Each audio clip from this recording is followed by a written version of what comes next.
അച്ഛനും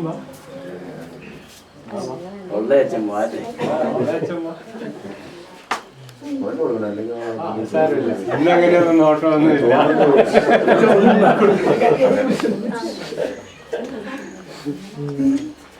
ഇന്നത്തെ ദിവസം